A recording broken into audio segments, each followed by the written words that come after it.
Hi all, welcome to my channel. இன்னைக்கு நம்ம பார்க்க போறது இன்ட்ரோடக்ஷன் ஆஃப் ஜாவா. ஜாவா டியூட்டோரியல்ல ஃபர்ஸ்ட் வீடியோ. ஸோ ஜாவா அப்படிங்கிறது ப்ரோக்ராமிங் லாங்குவேஜ்.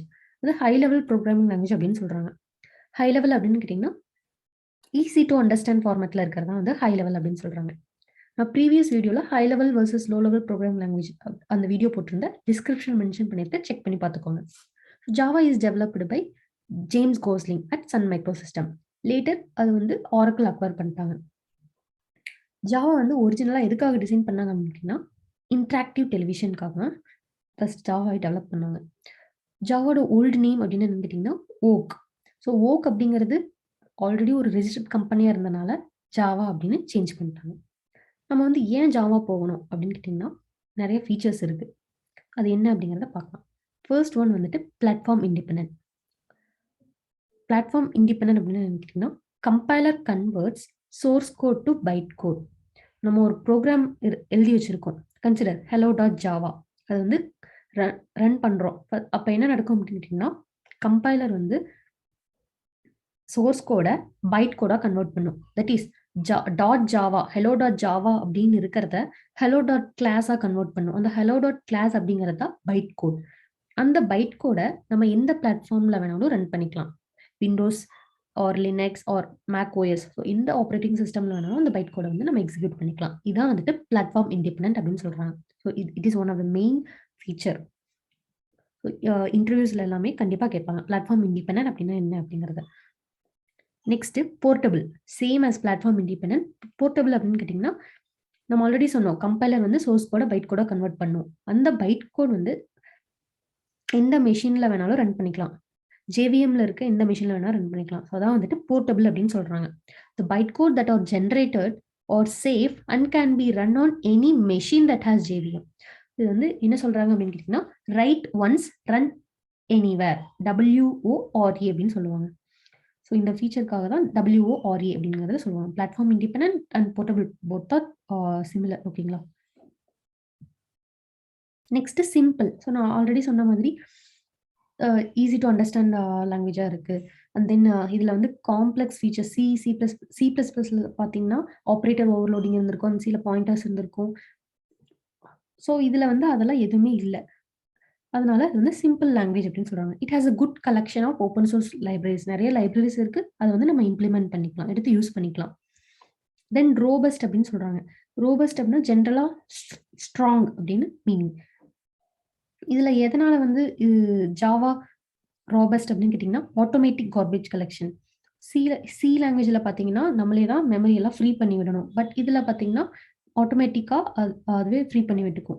ஸோ அதான் வந்துட்டு it has strong memory management அப்படின்னு சொல்கிறாங்க. And also it has exception handling கான்செப்ட்ஸ்லாம் இங்கே இருக்குது, ஜாவாவில் இருக்குது. ஸோ அதனால ராபஸ்ட் அப்படின்னு சொல்கிறாங்க. Next object oriented programming. ஜாவாவில் வந்து எல்லாமே கிளாஸ் அண்ட் ஆப்ஜெக்ட்ஸ் தான். So it is a methodology or a paradigm to design a program using class and objects. So object oops ஏன் போகணும் அப்படின்னு கேட்டிங்கன்னா it is used to structure a software program into simple reusable piece of code. So oops use பண்ணுறதுனால efficient and then reusability. So இந்த ரெண்டும் மெயினாக இருக்கும். ஓகேங்களா. Next architecture neutral. Architecture neutral அப்படின்னு கேட்டிங்கன்னா the size of primitive types is fixed on all type of architectures. For example C ப்ரோக்ராமிங்கில் பார்த்தீங்க அப்படின்னா இன்ட் டேட்டா டைப்புக்கு 2 bytes ஆஃப் மெமரி. 32 bit ஆர்கிடெக்சரில் இன்ட் டேட்டா டைப் பார்த்தீங்கன்னா 2 bytes ஆஃப் மெமரி இருக்கும். இதுவே 64 bit ஆர்கிடெக்சரில் அதே இன்ட் டேட்டா டைப்புக்கு 4 bytes ஆஃப் மெமரி. பட் ஜாவாவில் பார்த்தீங்க அப்படின்னா எந்த ஆர்கிடெக்சராக இருந்தாலும் சரி 32 bit இல்லை 64 bit ரெண்டுக்குமே இன்ட் அப்படின்னா 4 bytes தான்.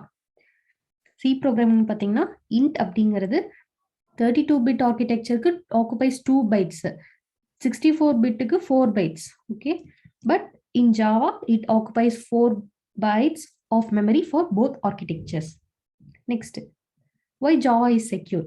ஏன் மெயினாக என்ன அப்படின்னு கேட்டிங்கன்னா it has own environment, runtime environment, JVM இருக்கங்காட்டி it is more secure. C++ பார்த்தீங்கன்னா it uses the runtime environment of OS. But ஜாவாவில் பார்த்தீங்க அப்படின்னா it has JVM. So JVM இருக்கங்காட்டி இது வந்து மோர் செக்யூர்ட் அப்படின்னு சொல்றாங்க.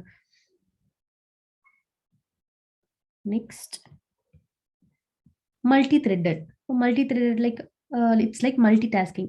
ஸோ சேம் அட் அ டைம்ல நிறைய டாஸ்க் வந்து பண்ணுவோம். ஸோ அதான் வந்து மல்டி டாஸ்கிங் அப்படின்னு சொல்லுவோம். So process of executing multiple thread simultaneously. So அப்போ வந்து என்ன நடக்கும் அப்படிங்கிறீங்கன்னா, ஒவ்வொரு த்ரெட்டுக்கும் ஒவ்வொரு மெமரி ஆக்குப்பை ஆகாது. It shares a common memory area. So தான் வந்துட்டு மல்டி த்ரெட்டட் அப்படின்னு சொல்றாங்க. டிஸ்ட்ரிபியூட்டட், ஜாவா இஸ் டிஸ்ட்ரிபியூட்டட் அப்படின்னு சொல்றாங்க. டிஸ்ட்ரிபியூட்டட் அப்படின்னு கேட்டீங்கன்னா, we can access files by calling the methods from any machine. So இப்போ நான் ஒரு டெவலப்பர் இருக்கேன், இன்னொரு டெவலப்பர் இன்னொரு மிஷினில் ஒர்க் பண்ணிட்டு இருக்காருன்னா அவரோட ஃபங்க்ஷன் எல்லாமே நான் யூஸ் பண்ணிக்கலாம். ஓகேங்களா? ஸோ ஆர்எம்ஐ, இஜேபி அதெல்லாமே வந்து used for creating distributed applications. So RMI அப்படின்னு கேட்டீங்கன்னா remote method invocation, and EJB அப்படின்னு கேட்டீங்கன்னா enterprise Java beans. Next high performance. Java வந்து இன்டர்பிரிட்டட் லாங்குவேஜ் அப்படின்னு சொல்றாங்க.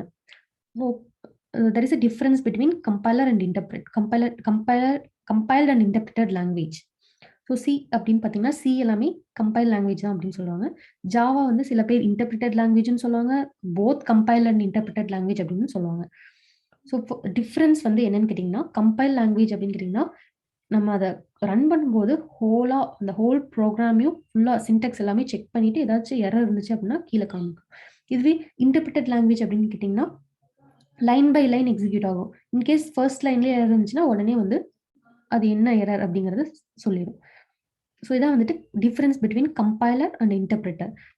ஸோ ஜாவா வந்து சில பேர் இன்டர்பிரிட்டட் லாங்குவேஜ் அப்படின்னு சொல்லுவாங்க. பட் போத் நம்ம வந்து இதில் கம்பைலர் இருக்கு, இன்டர்பிரிட்டர் இருக்கு. So Java is both compiler and interpreted language அப்படின்னு சொல்றாங்க. ஓகேங்களா? ஸோ இது வந்து இன்டர்பிரிட்டடா இருக்கங்காட்டி it will be never fast as compile language அப்படின்ட்டு சொல்றாங்க. ஓகேங்களா? But Java enables high performance with the use of just in time compiler, JIT compiler அப்படின்னு சொல்லுவாங்க. JIT, GID compiler. ஸோ அது இருக்கங்காட்டி இது வந்து ஹை பர்ஃபார்மன்ஸ் கொடுக்குது அப்படின்னு சொல்றாங்க. ஓகேங்களா? ஸோ இது எல்லாமே தான் பார்த்தீங்கன்னா ஃபீச்சர்ஸ் ஆஃப் ஜாவா. மெயினாக platform independent, simple, robust, object oriented programming, architecture neutral, secured. So interview வந்து உங்ககிட்ட கொஷின்ஸ் கேட்பாங்க, like features of Java, any 3 features நீங்கள் சொல்லலாம், இல்லை 5 ஃபீச்சர்ஸ் சொல்லலாம். ஓகேவா? அப்ளிகேஷன்ஸ். ஸோ எங்கெங்கெல்லாம் யூஸ் ஆகுது? Desktop applications. Desktop like Word இல்லை எக்ஸல் இதெல்லாமே வந்து டெஸ்க்டாப் அப்ளிகேஷன்ஸ். வெப் அப்ளிகேஷன்ஸ் எதெல்லாம் நம்ம ப்ரௌசர் மூலியமாக அக்சஸ் பண்ணுறோமோ அதெல்லாமே வெப் அப்ளிகேஷன்ஸ் தான். So an application that runs on web server and we can access it through the browser. அதான் வந்து வெப் அப்ளிகேஷன்.